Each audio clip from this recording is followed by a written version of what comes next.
Oi, gente, boa tarde a todos e todas. Hoje a gente está iniciando o nosso último encontro para debater o livro do Faustino do Lipoldi, Colonialismo Digital. Esse livro ele rendeu excelentes discussões para a gente, né? Foi um livro que nos colocou para pensar e trouxe diversos debates e inquietações muito presentes ainda, né? E muito atuais.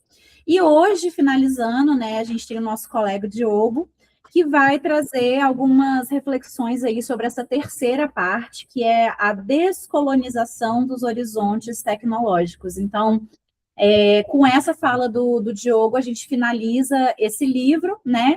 E as nossas discussões sobre essa temática que foi tão cara aqui para a gente. Então, sem mais delongas, eu passo a palavra então para o Diogo, ele vai se apresentar e fazer a apresentação dele, né, sobre essa parte. Olá, pessoal, boa tarde. O meu nome é Diogo Azobel, eu sou professor vinculado ao Centro de Filosofia e Ciências Humanas da Universidade Federal do Acre.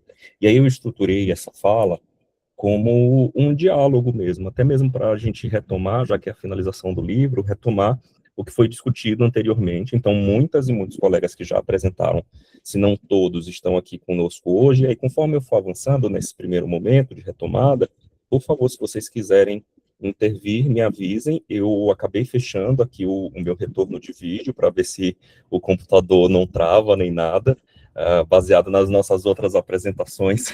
Estou com um receio horroroso da coisa toda travar e a gente não conseguir avançar, mas qualquer falha técnica, por favor, vocês me avisem por áudio, porque eu não vou estar com retorno de vídeo aqui, tá?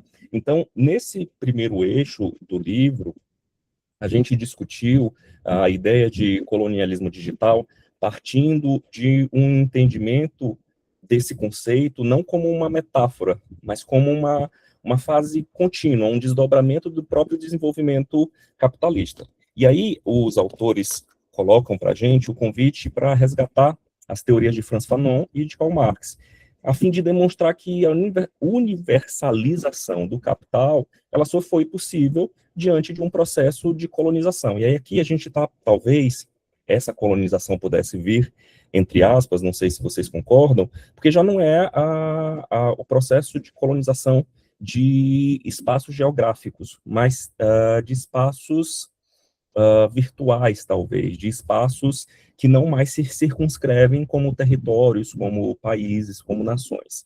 E aí o ponto-chave dessa primeira parte da discussão é que a burguesia iluminista, segundo os autores, defendia uma tal de liberdade, uma igualdade com direitos naturais, mas com diferenças sistemáticas que justificariam o processo de escravidão e, por conseguinte, sustentariam esse enriquecimento. Então, a ideia era que o sujeito negro num momento, o sujeito indígena em outro momento, esse sujeito colonizado, ele, entre aspas, já não era mais humano. Esse sujeito, ele já era reduzido a uma categoria de coisa ou de mercadoria. Se a gente for pensar no Brasil de 2026, diante dos fatos recentes, é possível traçar um paralelo com outras identidades, com outros, e eu vou colocar tipos, entre aspas, outros tipos de sujeito, aquele que não sou eu, o outro, pura e simplesmente. Então, a gente vai ter desdobramentos disso para justificar, por exemplo, por que os povos originários brasileiros não têm direito a ocupar porções de terras que lhes cabem, porque são outros, e como outros, eles não teriam os direitos que nós, enquanto, entre aspas, iguais, reservaríamos a nós mesmos. E assim, a premissa é de que, nesse seminário, a gente possa tratar capitalismo e colonialismo, e aí, posteriormente, esse colonialismo digital, como coisas indissociadas, como coisas imbricadas, e, a partir desse entendimento, concordar que não vai haver colonialismo possível se não houver racismo. Eu desdobraria até mais, tá? Eu acredito que foi o Nadal que discutiu isso lá atrás, nos primeiros seminários desse livro, mas eu colocaria até mais, eu colocaria talvez a, a o machismo, a misoginia, questões de gênero, questões de sexualidade, questões que se vinculam a qualquer tipo de intolerância, como que meios para justificar. Como a gente aqui justificar esse colonialismo? Como aqui a gente está falando de pesquisas aplicadas à área de tecnologia, à área de comunicação, com um vínculo forte nos estudos de inteligência artificial generativa, a gente pode ir trazendo para exemplos que nos sejam mais particulares, mas sem esquecer que dá para aplicar a outros contextos, dá para aplicar essa redução do indivíduo, do sujeito como outro, a uma categoria que não pressupõe direitos. E aí, avançando ainda na parte 1 do livro, é preciso desconstruir esse fetiche, segundo os autores, de tecnologia. Essa ilusão de que o avanço tecnológico ele é neutro, de que ele é linear e de que ele é imaterial. Eu acredito que eu já falei disso, e a tela está parada ainda, porque a gente não avançou na parte 3 do livro, mas eu já falei disso lá atrás, quando eu citei o livro do Adriano Duarte Rodrigues. Vocês lembram que eu comentei algo sobre tecnologia? Não é só o celular na nossa mão, não é só o computador, não é só a TV digital, é também um lápis que se usa para escrever, é também o óculos que a Thalita está usando para enxergar melhor e participar desse encontro. São tecnologias que se configuram em categorias distintas, segundo o autor, mas são tecnologias. E aí esse avanço tecnológico, seja em qual medida for, seja em qual chave ele se configure, ele não vai ser neutro. A piadinha de neutro só detergente, ela é bem cabível aqui, porque há sempre um interesse maior indicando o que pode e o que não pode ser acessado, e por quem pode e por quem não pode ser acessado.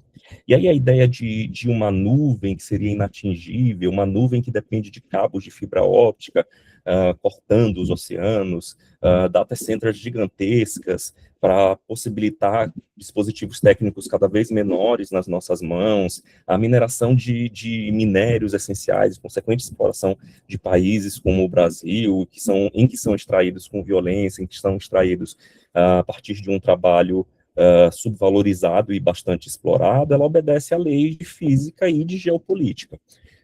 Sem querer adentrar aos movimentos dos Estados Unidos, nas semanas mais recentes, nós vamos ver ali que a ideia de liberdade, ela não é uma liberdade, pura e simplesmente como poderia ser compreendida, ela é uma liberdade econômica que se deseja uma parte do globo específica em detrimento de todas as outras partes. Então, esse movimento de, olha, vamos levar a liberdade, até mesmo nas discussões que a gente começou a empreender há 2 semanas, sobre como grupos nacionais, grupos brasileiros estariam sendo classificados como terroristas, há um outro entendimento ali, não há neutralidade. Essa pessoa, vou chamar de pessoa, tá? Essa aura julgadora, ela tem um interesse.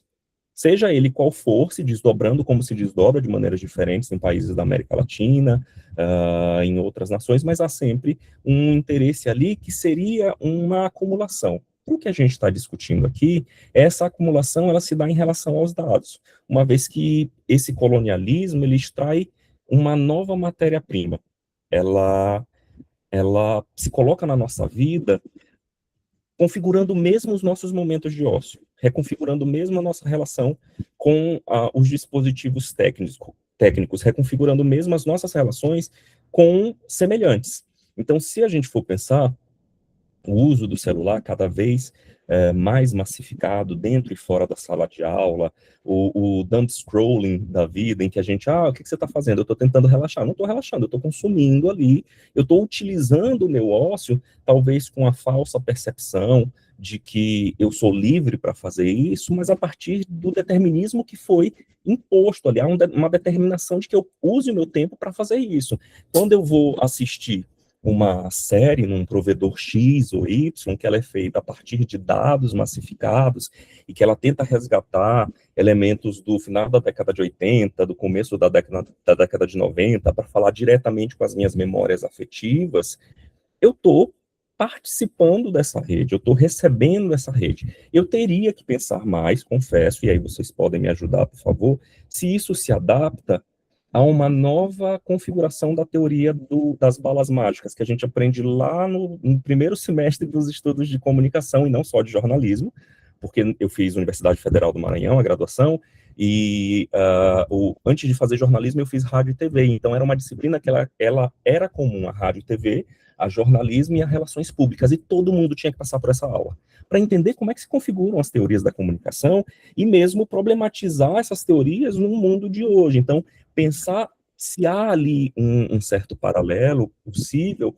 entre a teoria das balas mágicas, se a gente bem se lembra, que pressupõe que todas e todos nós vamos ser afetados da mesma forma, pela mesma mensagem. Então, a Thalita, que agora está em Lavras, ela vai receber essa mensagem, ela vai receber eu nem sei se ainda se chama tweet, né, mas esse X, ela vai receber esse Reels, e ela vai responder da mesma maneira que o Nadal, ou que eu tô sediado em Rio Branco, no Acre, a Thalita está em Lavras, são pontos bastante distantes geograficamente, eu ouso dizer, mesmo sem conhecer Lavras ainda, que também em termos de sociabilidades eles se distanciam bastante, é pressupor que a vivência dela enquanto mulher vai ser semelhante à minha enquanto homem, sediados em regiões diferentes, entende? Será que a gente está aí traçando algum paralelo possível? Será que seria uma bala mágica ou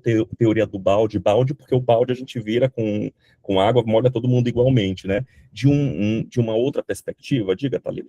Diogo, eu fiquei pensando aqui no que você estava falando, e é muito engraçado, porque ano passado eu estava dando uma aula, e aí um aluno meu me perguntou isso, eu estava dando aula justamente de teoria. E aí ele perguntou, falou assim, professora, essa teoria da bala mágica, a gente consegue trazer ela para os dias de hoje? E aí, na hora, assim, o pessoal até deu uma risadinha, sabe? Assim, como se não fosse possível. Só que aí eu coloquei a gente para conversar, né? Eu falei assim, gente, a bala mágica, né? Também conhecida como a agulha hipodérmica, né? Ela pressupõe que a gente recebe as mensagens sem resistência, né? A agulha hipodérmica, quando a gente coloca na pele, a gente quase não sente nem a dor, né? Então, nós não sentimos que estamos recebendo determinada influência e tal. E aí o povo começou a questionar, não, mas hoje nas redes todo mundo fala o que quer. Ah, mas porque nas redes você pode falar, você pode contestar, você pode não sei o que. Eu falei, perfeitamente, isso eu concordo. Mas aí eu trouxe para eles a questão das bolhas. Porque quando a gente entende a lógica das bolhas algorítmicas, a gente entende que a gente está se inserindo num universo em que fica muito mais docinho ou menos dolorido receber determinados conteúdos. Então, eu, assim, não sei se eu estou aqui viajando nessa reflexão, mas eu acho que é muito possível pensar numa atualização dessa teoria, pensando no pressuposto das bolhas, né? Então, assim, entendendo que nós mesmos, durante o nosso uso conectado de redes, streamings, qualquer coisa conectada, nos coloca num lugar de conforto, num lugar em que tudo que a gente vai receber já dialoga com os nossos valores, o nosso pensamento e nossa ideologia. Então, de certa forma, acaba que no final das contas a gente vai ser influenciado sim, e sem perceber ainda, né? Então, eu não sei se algum outro colega gostaria de entrar nessa conversa, mas eu penso dessa forma, né? Penso assim. Essa série, O Testamento, alguém já ouviu falar? Não vou nem perguntar se alguém já viu, mas vocês já ouviram falar da série O Testamento? É o hype da atualidade, e aí você é confrontado com esse conteúdo, ainda que esse conteúdo não lhe diga respeito. Então a gente pode contestar isso, eu tenho o poder de decisão. Meu poder de decisão talvez seja usar ou não usar o Instagram, que é a minha ferramenta de contato com o mundo. O Big Brother eu não assisto, não me lembro de uma temporada que eu tenha visto, senão aquela do auge da pandemia, em que a gente não tinha nada para fazer, mas eu não assisto e ainda assim eu sei de tudo que está acontecendo. Ainda assim eu sei quais são as tretas, ainda assim eu sei quais são os problemas, quais são as falas questionáveis. No caso do Testamento especificamente, hoje eu recebi um vídeo que dizia é um vídeo certamente feito com inteligência artificial, se o Testamento, se a série Testamento, ela pudesse se tornar uma novela, qual seria o elenco? E eu olhei aquele elenco ali, incluindo Vera Fischer, incluindo Cláudia Raia, incluindo Cláudia Abreu, Chay Suede, eu fiquei, gente, é muito igual. A inteligência artificial, ela colocou essas personalidades vestidas a caráter, a Cláudia Raia ali como a Suzuki, você vê, quem assistiu a série já vê que uma das grandes antagonistas é essa figura da Suzuki, você vê a Cláudia Raia como a própria Suzuki, então, me parece, e óbvio, voltando a fala inaugural no sentido de que eu preciso pensar mais sobre isso, mas me parece que há sim ali uma afetação que ela é programada, que há sim uma mensagem que é direcionada para pessoas como eu, para pessoas que têm acesso a esse serviço de streaming, porque eu também não posso ser inocente e acreditar que todas as pessoas do Brasil, todas as pessoas no Maranhão, todas as pessoas no Acre, todas as pessoas em Minas, elas vão ter acesso igual a esses veículos, a essas ferramentas. Não vão. Mas dentro da ideia das bolhas, que muito bem colocou a Thalita, a gente pode pensar, sim, que há ali uma programação em relação ao que vai e ao que não vai ser consumido. Quem aqui não ouviu falar da cantora estadunidense que teria agredido uma criança no Lollapalooza? Você nem sabe quem é a criança, e aí os veículos de notícia, eles vão dizendo, a filha do jogador Jorginho. Quem é Jorginho, gente? Eu não acompanho futebol, mas assim, parece que eu já sou da família, já sou vizinho ali muito próximo, e aí depois você descobre que a criança, ela não é filha, criança não, uma pré-adolescente, que ela já não é filha do Jorginho, ela é enteada do Jorginho, ela é filha do Jude Law, com uma brasileira, e o negócio vai se desdobrando, e você vai consumindo aquilo, quase como uma novela vertical. Sim, me parece, essa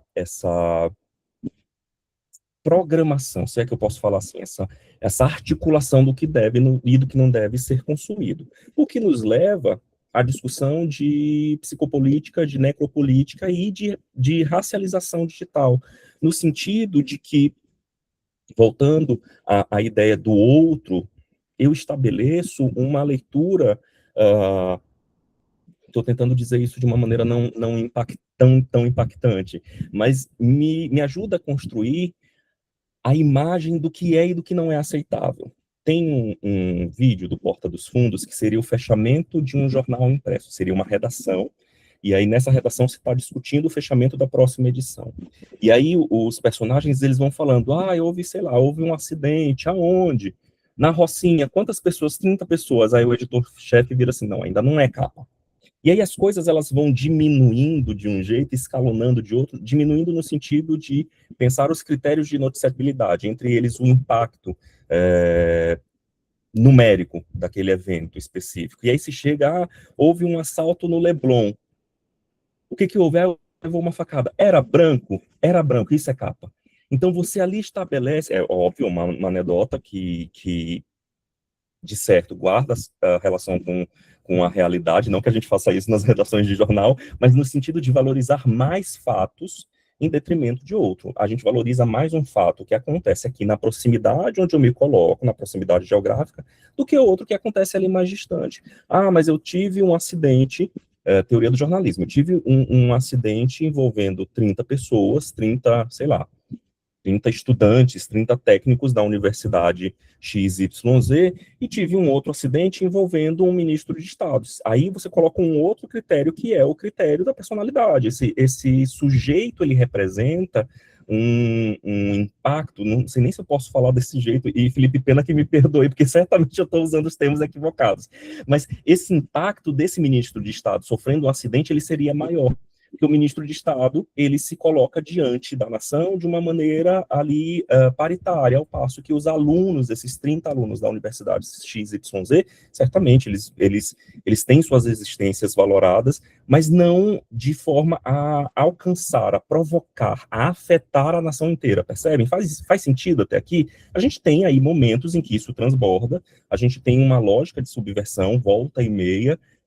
em que o poste faz xixi no cachorro, um caso que me parece até mesmo já falando do cachorro, um caso terrível é o do cachorro-orelha. Seria um evento mega localizado ali, triste, lamentável, mas mega localizado, que alcançou o Brasil inteiro, transbordou, subverteu. Mas não é comum que a gente veja a partir da leitura do livro, esse outro subvertendo a regra. É muito mais comum que esse outro seja reservado a um lugar específico que é desenhado institucionalmente. Diogo, quem é que desenha isso? Você que já foi jornalista de redação, você se lembra de alguma escolha que você fez em relação a colocar, a valorar uma vida mais que outras, mais que outra? Me parece que não é um processo que se dá assim tão inequivocamente.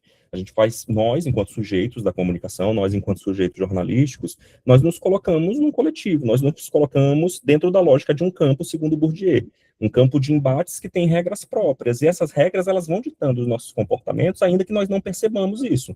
Ainda que o sujeito privado diga, eu não faria diferença na valorização de uma vida em relação à outra, talvez o sujeito público faça sem nem perceber. Talvez esse sujeito público, esse jornalista que coloca um homem branco esfaqueado no Leblon, na capa de um jornal, resgatando a anedota do Porta dos Fundos, e ignorando o acidente com as 30 pessoas lá na Rocinha, ele nem se dê conta de que está fazendo isso, mas está fazendo isso. Talvez quando você coloca uma personagem negra aí mudando do jornalismo para o entretenimento, uma personagem negra tendo a sua evolução, a sua ascensão social, a sua ascensão financeira barrada o tempo inteiro, ela precisa ser antagonista pobre o tempo inteiro. Eu estou falando desse remake de Vale Tudo. A personagem não acende. Por que ela não acende?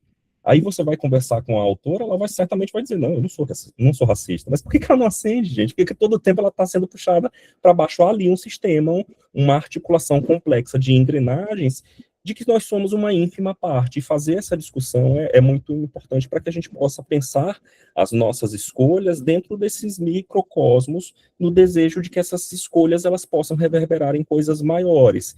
E aí, pensando especificamente sobre a necropolítica, a gente falou ali um pouquinho de psicopolítica, pensando na necropolítica agora, os autores eles mostram que há uma tecnologia militar precisa, com drones, por exemplo, que permite a grandes nações matar sem qualquer crise ética, que permite, e isso eu sei que eu já falei em uma das nossas reuniões, um sistema de monitoramento por câmeras, distinguir um homem preto de um homem branco e definir quem vai e quem não vai adentrar a um banco, a uma agência bancária, sem ser revistado e quem precisa ser revistado. Então, essas tecnologias, elas são de conhecimento geral, ainda que se possa dizer que a tecnologia não faz qualquer distinção, porque nós já entendemos e concordamos com isso, de que as distinções elas são feitas por seres humanos que programam a máquina. A máquina, pelo menos ao que me cabe até aqui, ela não programa a si mesma. E aí a gente vem a própria configuração da racialização digital. Segundo os autores, essa tecnologia ela não vai apagar o racismo, mas ela automatiza isso. Esses sistemas de reconhecimento facial, por exemplo, essas inteligências artificiais que reproduzem e amplificam os vieses de supremacia do branco em relação ao não branco, eu não falo só de pretos e pardos, a configuração da ordem racial como um controle disfarçado de inovação que não é neutra, isso tudo está presente em várias e várias esferas da nossa vida. A gente pode resgatar os exemplos do Google, cabelo bonito, o que é cabelo bonito? E aí vem um determinado tipo de cabelo, o que é cabelo feio? Mulher bonita, mulher feia, sei lá, tantas outras possibilidades que eu não quero dar exemplos aqui para a gente não incentivar esse tipo de busca.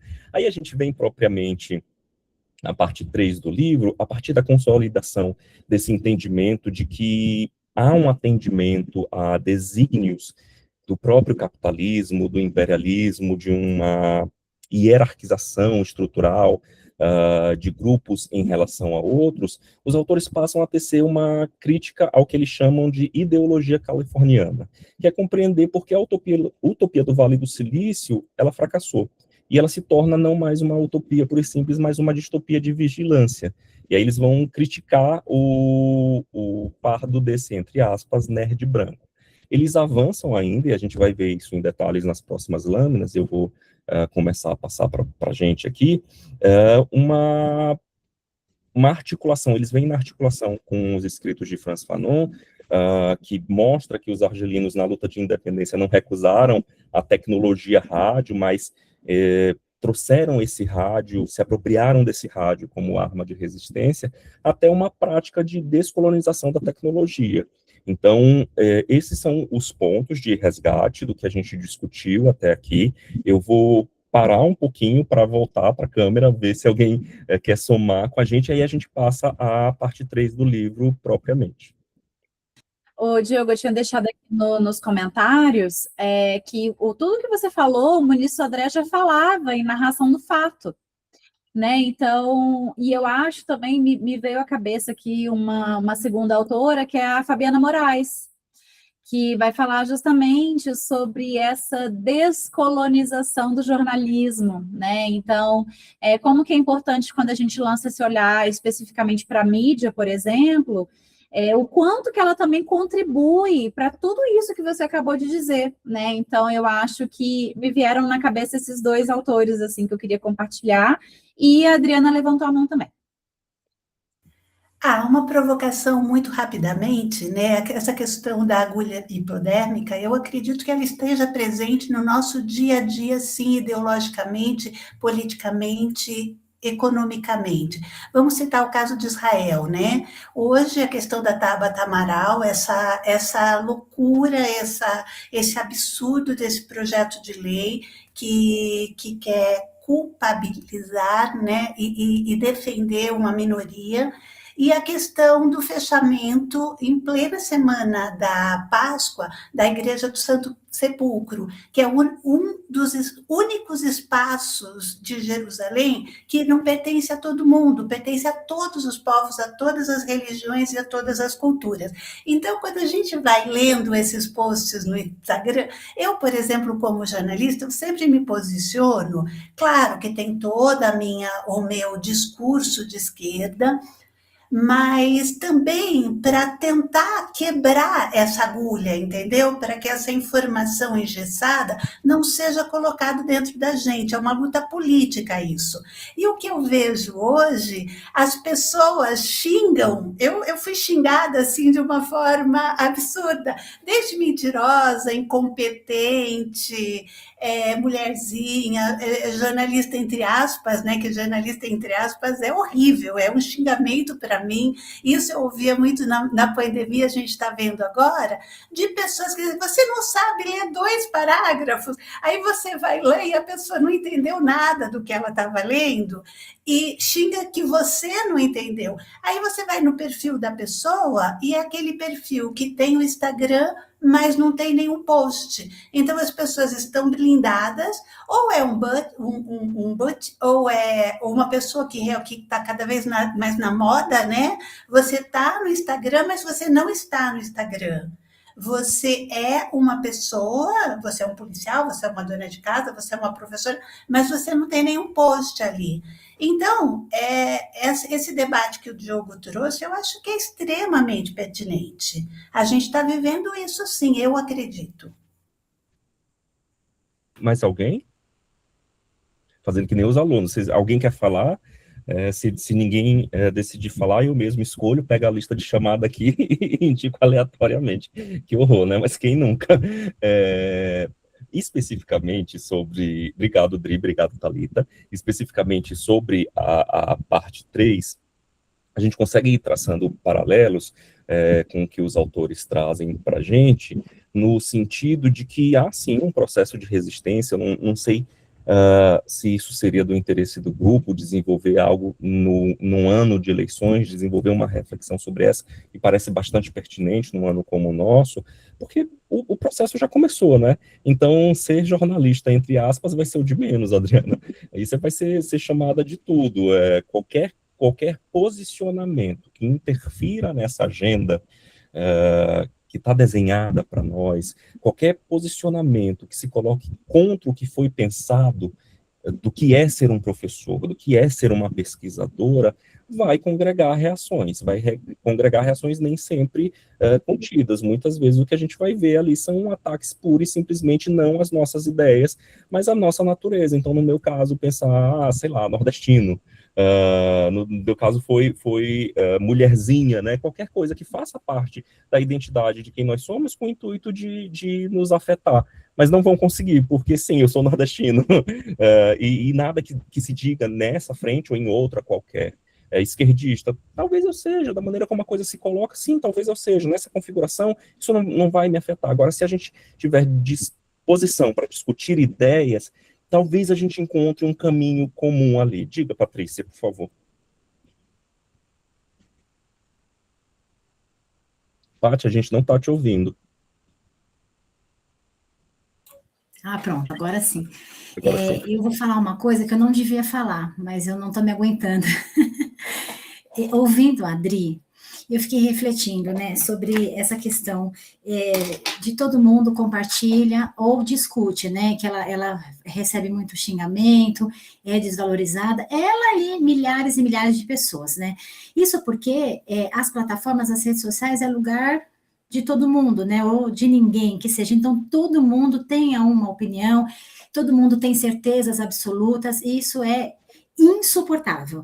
E eu, sinceramente, talvez eu, né, já que tenho esse interesse, precisasse fazer uma pesquisa sobre isso, mas eu, sinceramente, acho, pelas coisas que eu leio, que a pessoa, ela não muda de opinião, não sai da bolha dela, só porque você está interagindo com ela lá nos comentários e, sabe, reforçando o seu ponto de vista, e aí rebate, outro vai, rebate, aí a coisa vai ficando cada vez pior, e quando essa crítica é recebida, ela nunca vem de forma positiva. Ao contrário, isso ratifica o que ela sente, o que ela pensa, e vira um caos, né?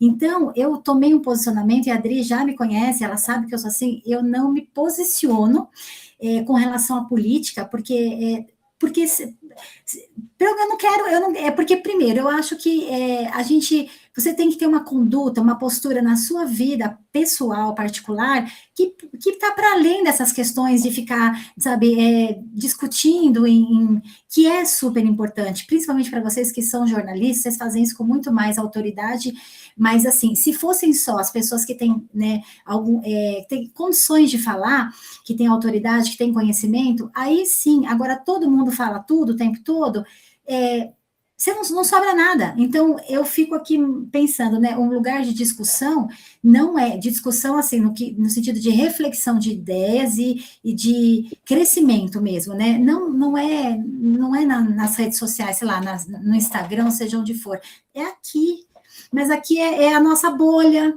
sabe? Então, sei lá, gente, estou aqui só pensando. Paty, eu vou falar, não tem a ver com o livro, tá? Eu vou falar da minha vivência em relação a essa tua perspectiva. Eu concordo que não, a gente não tem que, mas eu, Diogo, eu penso que se você tem condições de falar, se você tem fôlego de agir, você tem também um compromisso social para fazer isso. Diogo, eu não sou essa pessoa que se coloca confortavelmente num debate como esse, sei lá, num churrasco, numa reunião onde está tudo bem, tudo tranquilo, você não precisa ser quem você não é. Agora, se você é alguém como eu, que se percebe como capaz de segurar um debate como esse, eu estou falando de debate, não estou falando de ataque. Se você é capaz de segurar um debate como esse, você tem um compromisso social de fazer isso. Porque senão, Patrícia, as pessoas talvez não tenham o privilégio de estar reunidas como nós estamos, elas não vão conseguir participar desse tipo de discussão, porque ela vai estar sempre circunscrita a espaços de poder como esse que a gente representa, entende? Então é preciso sim falar num churrasco de família, e tudo bem se você tem uma percepção diferente da minha, se a gente consegue construir isso com respeito, eu vou estar disposto a te ouvir, eu vou estar disposto a entender. E eu lembro de ter falado isso para uma amiga da família, em São Luís, ela é médica psiquiátrica, e ela dizia, nos primeiros anos do desgoverno, ela dizia, nossa, melhorou muito. E aí eu dizia, me diz como que melhorou. Eu quero que você me diga um medicamento que antes não chegava e que hoje chega. E o debate, na perspectiva dela, se restringia ao melhorou muito. Mas como? Você trabalha num hospital público que atende pessoas carentes, e elas estão carentes não é só do alimento, do pão, elas estão carentes de afeto. Um lugar em que as pessoas elas são abandonadas pelos seus familiares. Não, eu entendo, não há pessoa mais capaz de me dizer como é que essa melhoria se deu. E ela não conseguiu. Percebe? Então, assim, é tentando construir, a gente não se agrediu nem nada, houve ali uma troca com respeito, e tá tudo certo. Não sou eu quem vai fazer você mudar de opinião. Se você acha que subir num palanque com a bandeira do Brasil, começar a girar pelas criancinhas do Brasil, justifica todas as atitudes que você poderia ter tido e não teve, não sou eu quem vai lhe dizer o contrário. Agora, se a gente puder, sim, espraiar essa discussão para um diálogo com o porteiro do prédio em que a gente mora, para a equipe dos serviços gerais lá na universidade em que a gente dá aula, é muito bom. Claro, com os devidos ajustes, com o devido léxico e, mais do que isso, com o devido respeito. Nossa, quase um desabafo aqui, gente, quase uma sessão de terapia. Mas voltando para o livro, antes de abrir de novo para vocês, a ideia dessa parte 3, de descolonizar, ela não é colocar abaixo o que está construído, ela não é pura e simplesmente agir contra as máquinas, mas é pensar a ação dessas máquinas, e aí nas palavras dos autores, a tarefa colocada não é a de demonizar ou de endeusar as redes e plataformas, mas explicitar seu caráter social e historicamente determinado. Porque com esse entendimento, esse meu aluno, essa minha aluna, ali no primeiro semestre de jornalismo, pode operar conscientemente suas próprias escolhas, ou pode tentar fazer isso. O grande problema que apontam os autores é que essa ideologia, abre aspas, é uma improvável, são palavras deles, tá? Uma improvável mescla das atitudes boêmias e autoritárias de contracultura da costa oeste dos Estados Unidos com o utopismo tecnológico e o liberalismo econômico, o que, em outras palavras, fecha aspas, o que, em outras palavras, é basicamente a fusão do que eles chamam do espírito hippie com o paganismo iupi, em que se cria, a partir desse movimento, o mito de que tecnologias de informação são, por si sós, emancipatórias. Elas emancipam a humanidade e tornariam os ricos, os influentes, mais e mais conectados. E aí, qual é o problema com a utopia, de acordo com os autores? É que eles estabelecem que ela está ali sustentada mas por uma cegueira voluntária.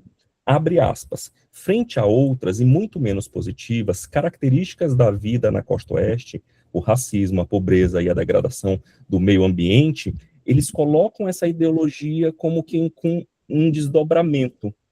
E aí eles vão falar da ideia do fardo nerd branco, que seria uma atualização dessa velha missão civilizatória dos Estados Unidos. O que se vê com o recorte prático é grandes corporações, a gente tem vários exemplos aí, a partir mesmo da condenação da Meta e do Google em relação ao uso de dados pessoais, a condenação recente, é que esses grandes conglomerados, eles vão assumir uma postura de salvaguarda. É como que se dissessem, nós temos como fazer isso, nós somos as únicas instâncias que podem operar essa salvaguarda do sul global, e por isso nós temos o direito de estabelecer o que pode e o que não pode. Como é que isso se dá? Você não entra num país como o Brasil apontando o dedo, dizendo, faça isso, faça aquilo. Mas você entra num país como o Brasil, que é um país continental, o que significa que a gente tem inúmeras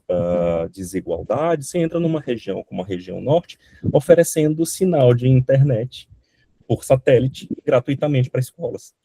Entendem? Vocês devem ter acompanhado, estão acompanhando certamente, a quebra da criptografia nas mensagens da Meta. A quebra da criptografia nos diálogos que a gente tem ali no Instagram, por exemplo. Você assinou os termos de serviço, você deu a esse conglomerado o direito de operar em relação às mensagens que seriam privadas. Ninguém leu, eu não li os termos, mas você deu. Então, assim, até mesmo se a gente for pensar em termos de soberania, resgatando lá uma categoria do direito constitucional, da teoria geral do Estado, essa soberania estatal, a gente poderia pensar a nossa Lei Geral de Proteção de Dados como um escudo. Não, a lei não alcança isso, ela não alcança a partilha de dados pelo próprio sujeito titular desses dados. Então, se eu, Diogo, estou compartilhando de livre e espontânea vontade dados sensíveis sobre mim mesmo, a LGPD não alcança, ela não me protege da minha própria ação. Então, eu vou fazer uma brincadeirinha horrorosa, mas resgatando a fala daquela senadora, então ministra do Estado, o demônio é muito bem articulado, porque está tudo amarrado, não há inocência ali. Pensem, olha, eu vou chegar aqui dizendo para vocês como operarem, eu vou chegar aqui dizendo para vocês, naquele projeto que eu compartilhar com vocês já, Thalita, a gente está desenhando uma publicação, a professora Thalita, eu e mais 2 colegas. Eu não vou chegar e dizendo, Thalita, escreva desse jeito. Thalita, use o futuro composto. Por mais que eu tenha uma justificativa para dizer isso, eu não... Thalita, que tal se a gente utilizar... Olha só, já mudou, não é você faça isso. Que tal se nós utilizássemos o futuro composto em vez do futuro simples? Que tal se nós utilizássemos a terceira pessoa do verbo o tempo inteiro, em vez de usar a primeira pessoa? Eu estou persuadindo, não vou comparar minha conduta, que nem os meus interesses, mas eu estou persuadindo para que a Thalita faça aquilo que eu desejo que ela faça. E é basicamente isso que está sendo discutido no capítulo. A gente passou para vocês a imagem aí? Pronto, passou. O que eles estão chamando de utopia é justamente esse movimento de libertação, é justamente essa...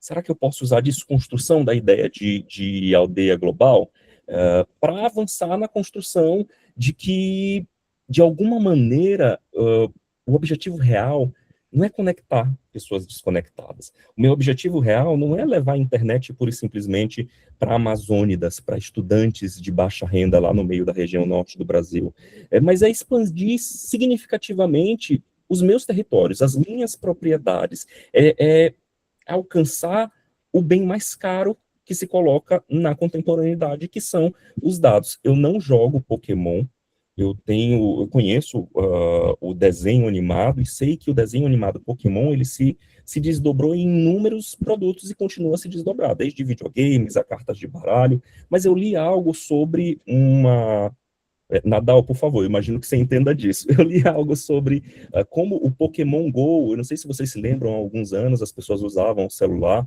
para capturar Pokémons. Então, tem um Pokémon aqui no canto da sala, tem um Pokémon raro ali perto do o muro central da universidade. E aí você ia catando esses Pokémons, ganhando medalhas, ganhando prêmios dentro do próprio aplicativo. E aí a gente descobre recentemente que isso nada mais é do que um mapeamento geográfico de todas as regiões do globo. A gente estava trabalhando, sociedade, a gente estava trabalhando sem saber. A gente estava mapeando o mundo para ser vendido. A gente não está sendo pago por isso. Nós mapeamos, assim, nós éramos os carros do Google rodando cada ruela, cada beco. Pokémon Go não é do meu tempo, mas eu estou a par da notícia. A gente estava mapeando ali e tá entregando. Outro exemplo que a gente já discutiu aqui, a entrega dos nossos dados à farmácia. A gente vai comprar um colírio que seja, e o colírio custa 2x, 3x, mas se você oferecer o seu CPF de livre e espontânea pressão, o colírio sai por metade de x. A gente sabe que isso é legal, a gente sabe, mas como é que eu vou fazer isso, gente? Como é que eu vou discutir com um atendente no balcão de uma farmácia que o preço ele tem que ser igual, ele não pode ser condicionado, o desconto não pode ser condicionado à entrega do meu CPF, percebem? A gente vai percebendo esses movimentos já não mais como algo inocente. Se é que isso em algum momento foi possível, perceber essa inocência ali, mas essa massificação das escolhas que se dão. E aí, resgatando a fala dos autores, as ideias dos autores, essa suposta benevolência, ela vai esconder ela vai esconder um modelo de negócios que é predatório e que é violento. Porque é possível, me parece, traçar paralelos até mesmo com as ideias dos monopólios. Então, eu tento comprar o aplicativo X, no momento em que eu não consigo comprar o aplicativo X, Meta, crio a minha própria versão de stories. Eu implemento os stories ali no Instagram, e aí eu vou destruindo a minha concorrência. No momento em que eu não consigo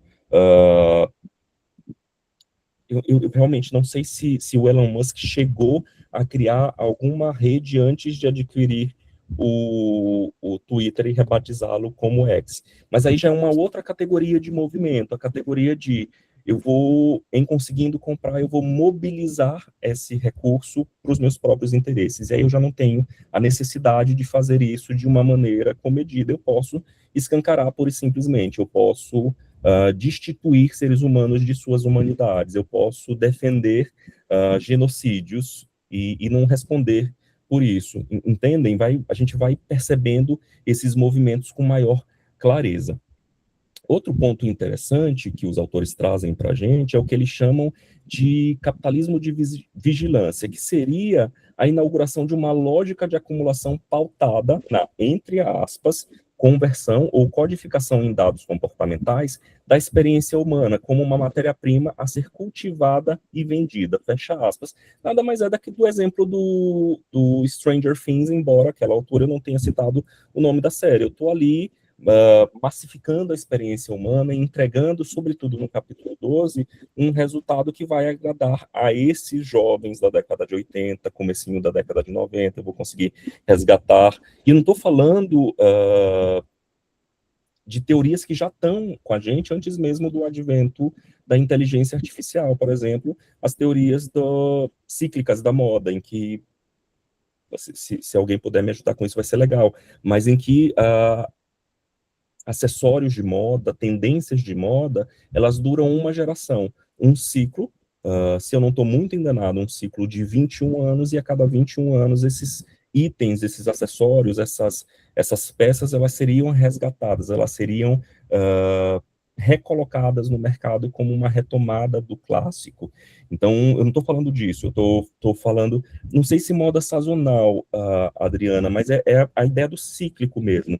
A gente tem ali a derrocada do que é e do que não é aceitável, mas em algum momento aquilo que durante um tempo foi aceitável se tornou inaceitável, ele se torna cool, ele se torna interessante novamente. E aí a gente reutiliza, exemplo, das calças de cintura alta, as calças saruel, o corte de cabelo, tudo isso é ressignificado. O que a gente está falando aqui não é essa ressignificação temporal, mas a aglutinação de preferências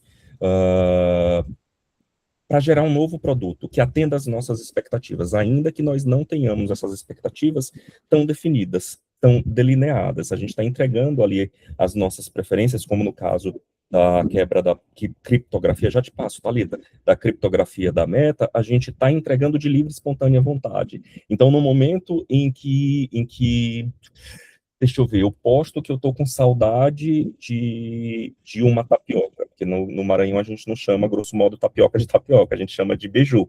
Então eu digo, estou comentando ali com a Thalita, puxa, Thalita, vi teu cafezinho aí, mesa farta, pão de queijo, saudades do café da mamãe, saudades de um beiju.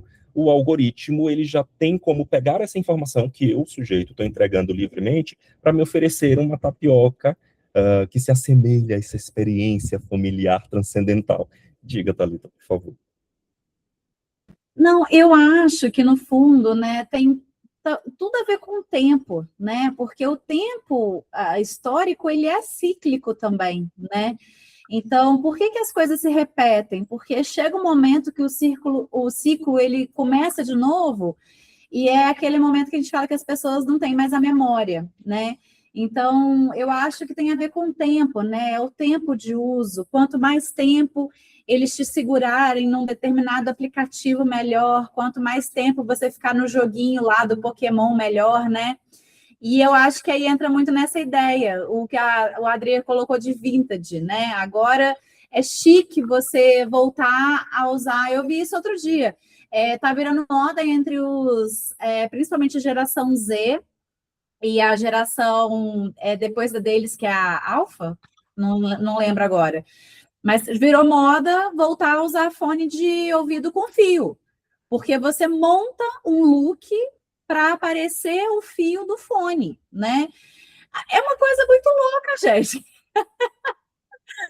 É uma coisa muito louca, porque Tá tudo assim... conectado. Então, assim, eu fico pensando, né, como que é esse tempo, né? Como que é esse tempo nosso, né? Desse ciclo mesmo, né?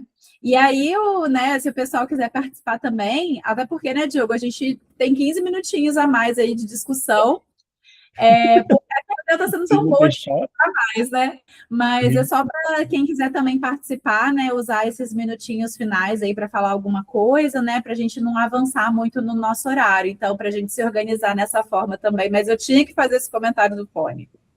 deixa eu só, então, você quer falar, Adriana? Porque aí eu já retomo, tento Muito. concluir, aí tem muito mais coisa, obviamente, e a gente pode desdobrar isso no grupo. Diga. Muito rapidamente, né? Tem essa coisa do modismo, mas também tem essa coisa do resgate, né? O resgate da memória, o resgate histórico. Eu, por exemplo, as duas formaturas dos meus filhos, eu me recusei a pagar trocentos milhares num vestido. Eu fui lá no guarda-roupa da minha mãe, peguei vestidos dos anos 60 e foi maravilhoso, entendeu? Então, eu acho que tem esses dois movimentos, né? É claro que aqui a gente está focando mais em modismo, em lucro, mas a gente tem essa outra coisa do resgate e do até mesmo da sustentabilidade. Eu tenho uma amiga mineira que tudo que ela faz é em cima de roupas usadas, de retalhos, ela dá um novo olhar e ressignifica o novo a partir do velho. Isso também eu acho que é um outro lado, é um contraponto que é bacana, na minha opinião. Bem bom, Adriana, porque você traz dois pontos. Um ponto que nos permite concluir essa ideia ali do capítulo 12, que é essa conversão do que ele chama de sujeito contemporâneo, ele se converte em homem-coisa, homem-máquina, homem-código e homem-fluxo. Isso eu avanço, deixa eu avançar aqui, que são muitas telas, eu até coloco numa lâmina e posso compartilhar com vocês no grupo, mas esse homem, eu entendo, eles estão chamando de humanidade, tá? É o sinônimo de ser humano, não o homem puro e simplesmente. E aí, a partir dessa conversão, tu trazes a subversão, né? Poxa, eu vou comprar ali o vestido e cadê a ideia do homem, gente? Deixa eu deixar projetado aqui. Eu vou comprar um vestido ou eu vou ressignificar um vestido que eu já tenho? Maravilha, eu tenho a oportunidade de ressignificar o vestido da década de, sei lá, 80, já que a gente estava falando 80. Mas e quando eu não tenho a oportunidade de fazer isso? E quando eu não tenho, por exemplo, um aplicativo que me permita acessar a Thalita lá de onde ela está, se não aquele que a gente já conhece? Quando eu não tenho outra plataforma para me conectar, senão aquela que a gente já está utilizando, entende? Então, eles vão construindo essa ideia, me parece até um pouco apocalíptica, resgatando de novo as teorias da comunicação, para oferecer uma chave possível de resolução do conflito, que aí, especificamente no capítulo 3, eles nos convidam a adotar o que eles chamam de, entre aspas, interface fanoniana hacktivista, que nada seria mais do que acolher esses recursos, como no caso do rádio, lá na Argélia, e ressignificá-lo de maneira a compor conosco nessas trincheiras aqui. Então, eu não vou mais buscar um vestido e romper com o uso do ciclo capitalista consumista ali. Eu vou me integrar a esse ciclo para poder subvertê-lo de dentro. Então, sim, eu vou acessar aquele aplicativo de troca de mensagens que a gente já conhece, eu vou acessar aquele aplicativo que me permite compartilhar memes, pequenos vídeos e subverter estando de dentro. Me parece um desafio bastante complexo, me parece um desafio que dá margem às nossas produções acadêmicas, e voltando especificamente na questão de que este é um ano muito importante para a gente, para o povo brasileiro, não só por ser um ano de eleições, mas pelo modelo em que essas eleições elas estão se colocando, ou estão sendo colocadas. Eu não vou adentrar a isso nessa oportunidade, porque aí eu romperia o teto dos 15 minutos, mas pensar, eu vou deixar de utilizar estes recursos aqui para contestar a contraparte, ou eu vou utilizar os mesmos recursos e pelos mesmos canais, tentando acessar a mesma audiência, trazer argumentos que possibilitem uma escolha consciente da nossa próxima presidência. É uma provocação bastante densa, é uma provocação que demandaria bastante tempo, mas a gente vai ter nas próximas semanas uma folga, né, Thalita? Então a gente consegue pensar cada um, a partir de suas próprias vivências e perspectivas, em como materializar essa discussão em produtos que alcancem aquela figura que eu estava falando, aquela equipe dos serviços gerais da nossa universidade, aquele vizinho que talvez não tenha tido oportunidade de estudar formalmente como nós tivemos, e aí sim a gente consegue dialogar com um todo cada vez mais complexo e mais plural. É isso.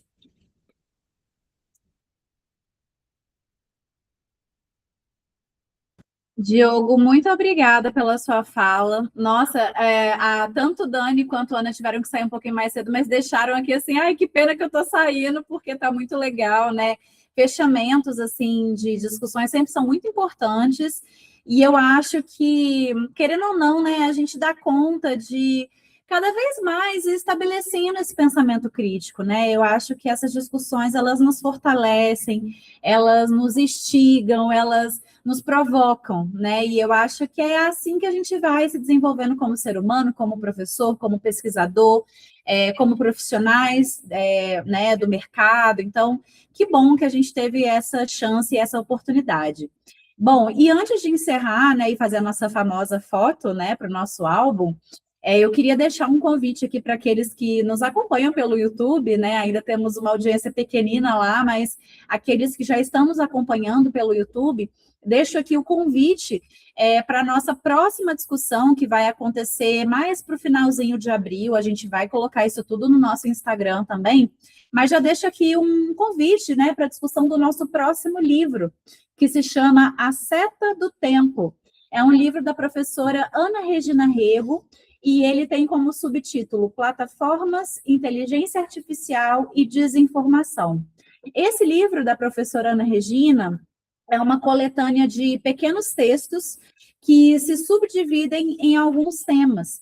Então, eu acho que vai ser um bom norteador, né, de próximas discussões. Então, fica aqui o convite, mas a gente vai colocar também no nosso Instagram A Seta do Tempo, da professora Ana Regina Rego. Ela é professora na Universidade Federal do Piauí.